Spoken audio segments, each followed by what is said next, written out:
Hi guys, and welcome back to my channel. If you're new here, my name's Jessica. I am currently 32 weeks pregnant with baby number 2, who is going to be a baby boy. And I currently have an 18-month-old daughter called Lake. So welcome to my channel. If you missed my previous video, I did do a what's in my hospital bag for baby number 2. So if you want to go check that out, that is up and live now. So 32 weeks, I believe I'm 32 plus 2 today. So I'm really excited. We're getting closer now, almost, what is it, 5 weeks till I'm classed as full term, so really excited. So baby should be weighing in at around about 4 pounds now and be about 48 centimeters in length, which is really long. I can really feel him now. He's moving all the time, very active baby. First thing in the morning, in the afternoon, and then at night time he really does come alive. I can see like my whole stomach moving, and it feels crazy. It feels like when you drive and you go over like a hill, like a big hill in the road, kind of feels a bit like that, but way more intense. But I love the feeling.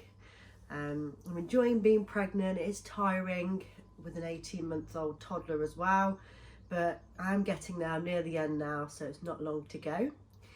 So my 32-week update.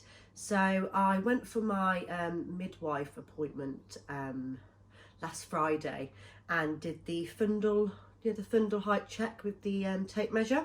So at 28 weeks, I was around, I think, 28 centimeters. I don't know I can't remember the exact figures, but around 28 centimeters, I believe. And that plotted me just below the 90th percentile, which was a shock, as my daughter Lake was born at 6 pounds 9, and I was on the 30th the whole way throughout my pregnancy. But it's understandable. My second pregnancy, I'm going to be a little bit bigger, extra fluid, that sort of stuff. But that's where I was plotted. And then at my next appointment, which was last Friday, I had my fundal check again, fundal height check, and I was plotted below the 10th percentile. So it's a drastic drop. There was almost no growth from the past like 4 weeks from when I last went. So the midwife referred me for a growth scan. I never had one with my previous daughter Lake, so I didn't really know what to expect. But I did some research, everything like that online, as you do. I probably shouldn't have, but I began to just think for the worst, blame myself, everything like that, worry. So so I got referred for the growth scan and got called on Saturday, I believe, and got booked in for Monday for a hospital a bit further out. So in the meantime, I was just resting, relaxing, that sort of thing. And the appointment came, went to the appointment, and the consultant did all the checks. So the fluid was fine, placenta was fine, and baby seemed fine. So she plotted me on the 50th percentile this time round, and I believe he's weighing in at around 4 pounds 4 or 5 ounces at the moment, which she seemed okay with. She didn't say it was too small, too big, just okay. So I guess when I next see my midwife, I will just ask her what she thinks and ask her a couple of questions. But yeah, so I'm glad everything's okay. Baby's moving, heartbeat's fine, seems to be growing at a great rate. I think the consultant measured his head, stomach, femur, the bone in the leg, and everything seemed fine. I believe his stomach was measuring ahead a little bit, but I think that's fine, because she didn't have any cause for concern, and she said everything looked well for the week I'm at, so that's good. I don't know if anyone else has been for a growth scan around that time and had a baby sort of around that weight. What weight were they born at, if they were around 4 pound 4 or 5 ounces at this sort of stage in pregnancy? He does feel really big, really heavy. I'm a lot bigger than I was with Lake at this point. I mean, I don't know if you can see, but I'm just way bigger.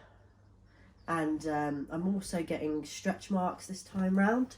So I've been using, last time in my pregnancy with Lake, I used Palmer's cocoa butter, the stretch mark cream, and that worked wonders for me. I've been using it this time round. I've also been using My Expert Midwife Elastic Skin Fantastic, I think, or Fantastic Skin Elastic. I'm not sure the name, but anyway, I mentioned it in my last video, my hospital bag, and I actually had no stretch marks. And then during the last 2 weeks, I've just come out in stretch marks. It's like, it's crazy. Like, I think after I gave birth, whilst I was giving birth to Lake, I actually came out in a couple of stretch marks as I was giving birth to her. So that it's the pressure of her moving down. But this time around, I don't know whether they're the old ones coming through, but I definitely think they're new. They're quite purple and deep. I haven't been as lucky this time, but you know, it doesn't bother me. If I'm going to get them, I'm going to get them. I'm growing a baby at the end of the day, and you know, it happens. It's my second pregnancy, so I'm obviously a lot bigger this time as well. My skin's stretching a lot more. It's really itchy. My stomach gets kind of itchy, and my belly button's actually popping out this time. And when he moves, you can actually see it pop in and out, and it's like kind of gross, but really fascinating to watch at the same time. Like, it's crazy. It's moving around and then pushing my belly button in and out. It's kind of gross. But I've also this week started my raspberry leaf tea. So I read online that it's recommended from 32 weeks only, and I'm using I think it's Hot Tea Mama, the Final Push. I think it's called that. I'm not sure, but it's called the Final Push, and it's a raspberry leaf tea from 32 weeks pregnant. I've been drinking that. It's like a green tea / peppermint taste. I really enjoy it. I'm having 1 cup a day so far, and then I think after 2 weeks or a week you can up it to 2 cups a day. And I think it's just to prep your cervix for birth, I'm pretty sure. I'll double check that, but it's to just prep your body for birth. So I'm taking it. I've been taking prenatal vitamins every single day since I found out I was pregnant, and I've been absolutely fine on them, so I've just continued to take them.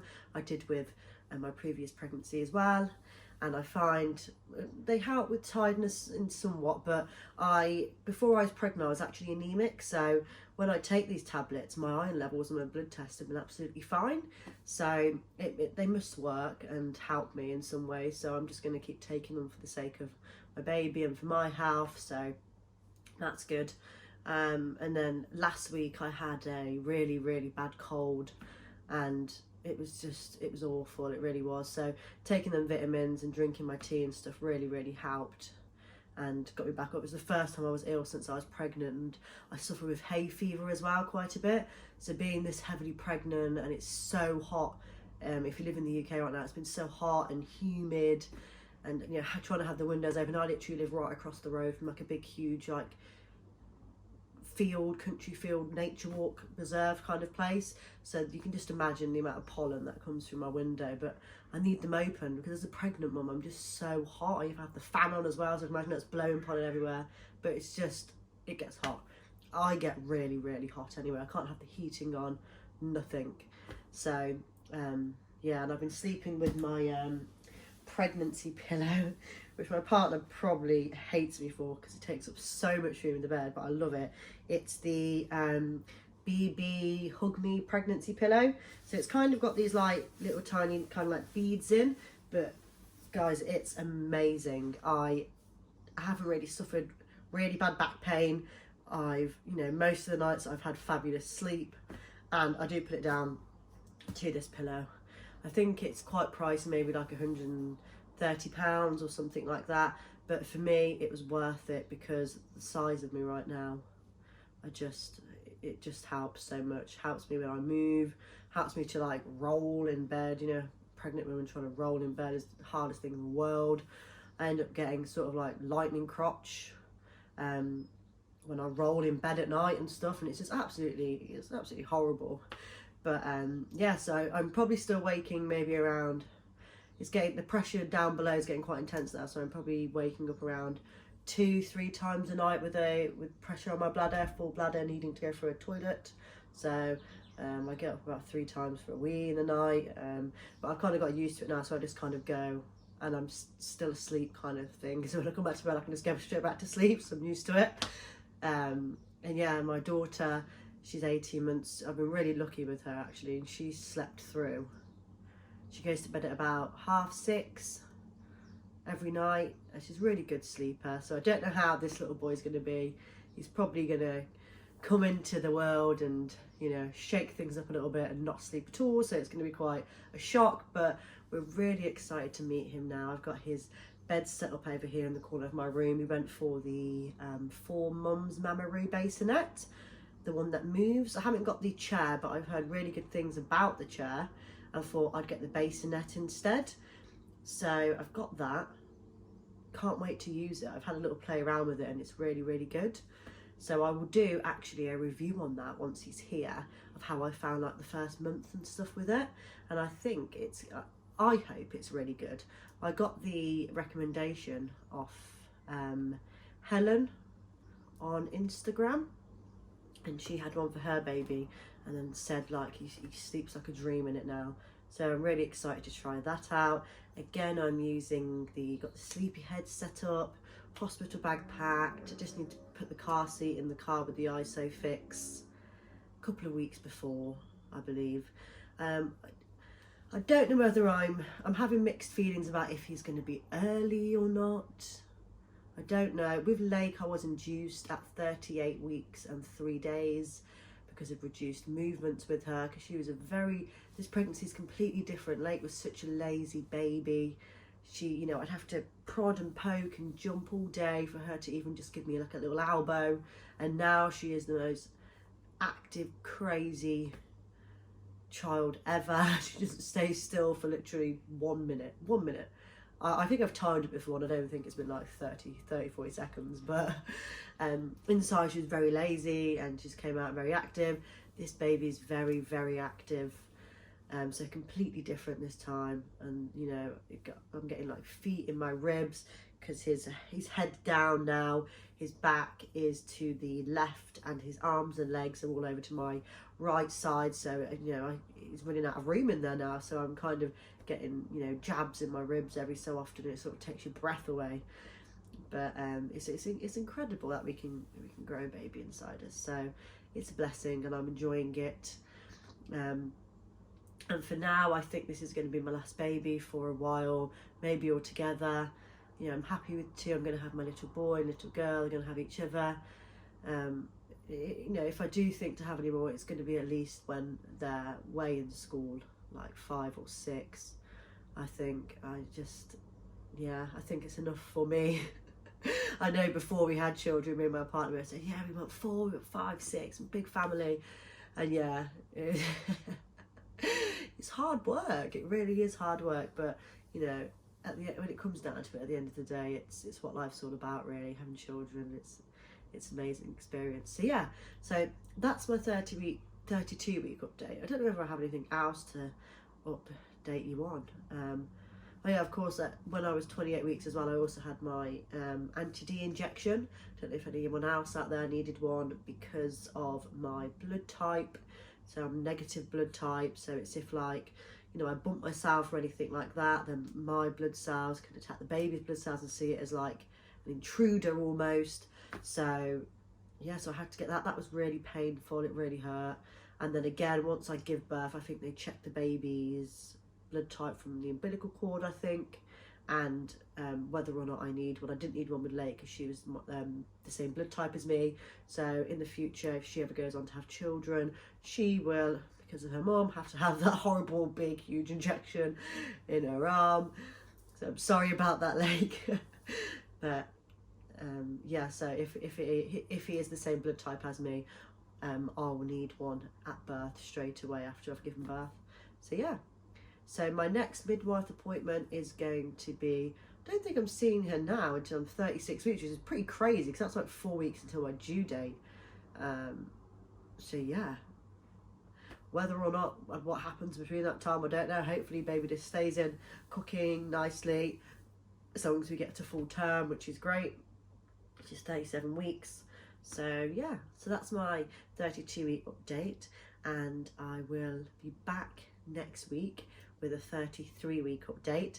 And I think next week with my 33 week update, I'm going to talk about a bit more in depth about my birth plan, about what I want to do. So I'll go more into depth about my previous birth with my first child, Lake, and then I'm going to go into my birth plan. I say birth plan, I'm going to need to start calling it birth preferences, because I don't want to stick to an actual plan, because my first birth didn't go to plan, and I know that birth just doesn't go to plan. It's an event that, you know, happens, and it's spontaneous, and anything could happen, literally anything could happen. So I'm going to start calling it birth preferences. So I'm going to do my 33-week update plus my birth preferences of what I want to do, how I want to give birth, and everything like that. So yeah, so thank you for watching. And yeah, see you next time, next week. Thank you for watching.